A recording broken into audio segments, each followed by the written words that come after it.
Bonjour à tous, c'est Miniraptor SS33 et aujourd'hui les amis on se retrouve pour la suite de la compilation de la présentation des backrooms. Les amis, maintenant vous êtes habitués, je me pose plein de questions sur ce monde parallèle, cette légende urbaine, vraiment ça me passionne. Alors aujourd'hui les amis, nous allons parler de plusieurs levels des backrooms, également de deux qui sont spéciaux, qui ne font pas vraiment partie des principaux mais qui sont plutôt spéciaux, et des levels énigmatiques. Voilà, je vais vous expliquer ce que c'est. Donc écoutez les amis, c'est parti, on commence. Nous nous étions arrêtés au level 94.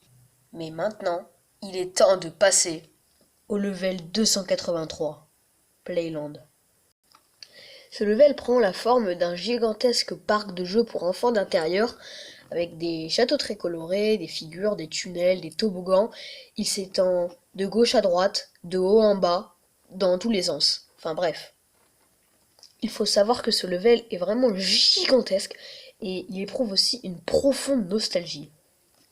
Dans ce level, il y a des milliers d'entités dont je vous parlerai dans un prochain épisode car je fais d'abord les levels, après les entités, puis les plus grandes questions que l'on se pose à propos des backrooms. Ce qui est particulièrement dangereux dans ce level, ce sont des piscines de boules en plastique.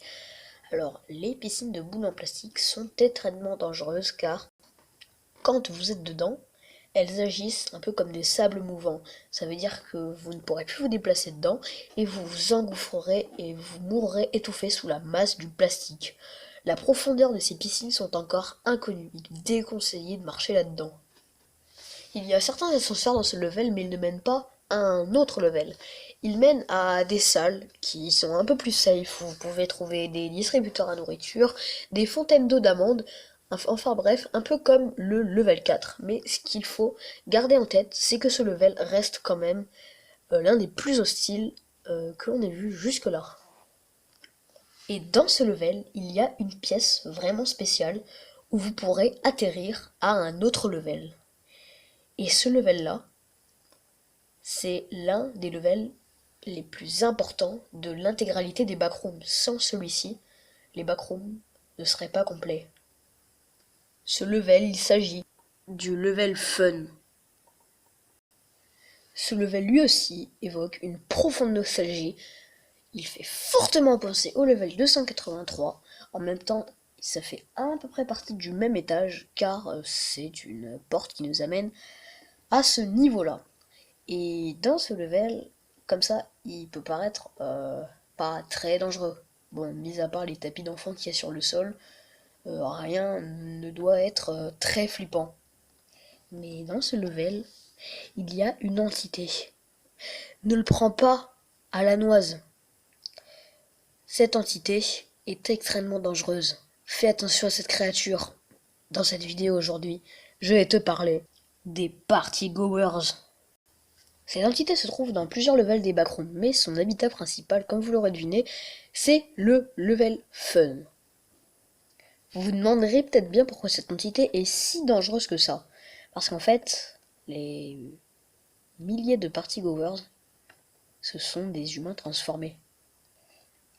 En effet, les partygoers sont extrêmement intelligents, ils sont capables de comprendre des mécanismes complexes, et leur intérêt dans les backrooms, c'est de pourchasser les survivants pour les transformer en l'un des leurs, avec leurs bras se terminant par des dents comme des bouches de lamproie.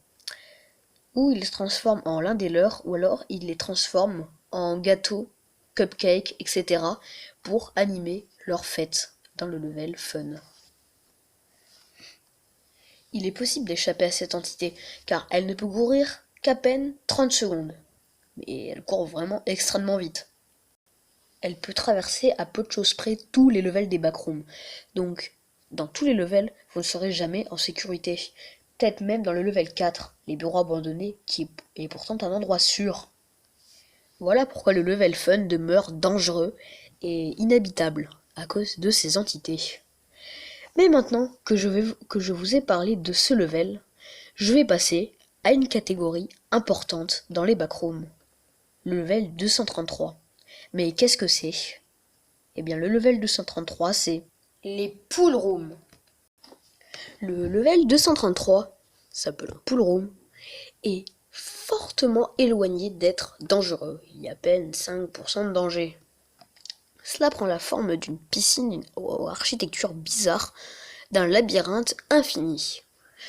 Les carreaux sont bien évidemment blancs, collés par on ne sait quoi. L'eau n'est pas vraiment de l'eau, ça prend la forme de l'eau, mais c'est de la matière encore inconnue de nos jours. On ne sait pas vraiment comment on sort de ce level, peut-être peut-on nos clips, on ne sait pas vraiment. Mais il faut savoir qu'il existe beaucoup d'autres pool rooms dans l'intégralité de cette légende urbaine. Il y a aussi celle-ci, qui est un chouïa un petit peu plus flippant, vous avez le droit de le dire. Ce qu'il faut garder en tête, c'est que vous ne pourrez pas survivre toute votre vie dans les pool rooms, mais c'est un bon endroit pour ne pas croiser d'entités. Et peut-être pas de partygoers, heureusement. Je pense que je vous ai à peu près tout dit de ce que je connaissais sur les pool rooms. Et maintenant, nous allons passer à un level qui est vraiment, vraiment flippant. Car il faut savoir dans les backrooms qu'il y a des levels à virgule. Et le level que je vais vous présenter, il est inhabitable. Et ce level, il s'appelle le level 4.4, état de folie.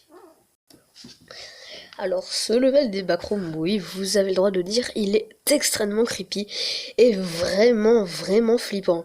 Vous pourrez atterrir dans ce level par quelconques endroits, et si vous faites un faux pas, une maladresse, enfin bref.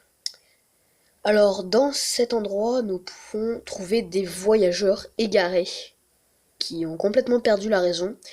Vous pourrez trouver sur le sol des organes, du sang, comme vous pouvez le voir sur les murs. Tous les voyageurs qui rentrent dedans ne ressortiront jamais. Alors, dans ce level-là, les voyageurs deviennent complètement fous à cause de cet environnement. Et ils commencent à se taper la tête contre les murs et même à se manger eux-mêmes. Et donc, dans ce level, nous trouvons plein de cadavres. Pour sortir de ce pétrin, il vous faut marcher vraiment longtemps, longtemps. Et quand vous trouverez un cadavre, il faudra no-clipper dedans. Oui, il faudra no-clipper dans un cadavre, vous ne rêvez pas. C'est le seul moyen de vous sortir d'ici, avant que... avant que vous deveniez fou. Attention, le level des trisomiques, cachez les couteaux s'il vous plaît. Ah, bref. Il faudra no-clipper dans un cadavre, ça veut dire qu'il faudra se coucher dessus et... ce sera peut-être pas le bon. Il y a certains cadavres où nous pourrons nous clipper, et d'autres non. Donc il va falloir en essayer plein. Les backrooms, ça s'arrête là pour aujourd'hui. Mais ne vous inquiétez pas, le prochain épisode sortira bientôt sur la chaîne. J'espère vraiment que cet épisode vous aura plu. N'hésitez pas à me le dire dans les commentaires. J'essaierai pour le mieux de vous le faire d'une meilleure qualité, etc. Voilà. Donc écoutez les amis, j'espère que cette vidéo vous aura plu. Si elle vous a plu, likez et abonnez-vous. Ciao tout le monde!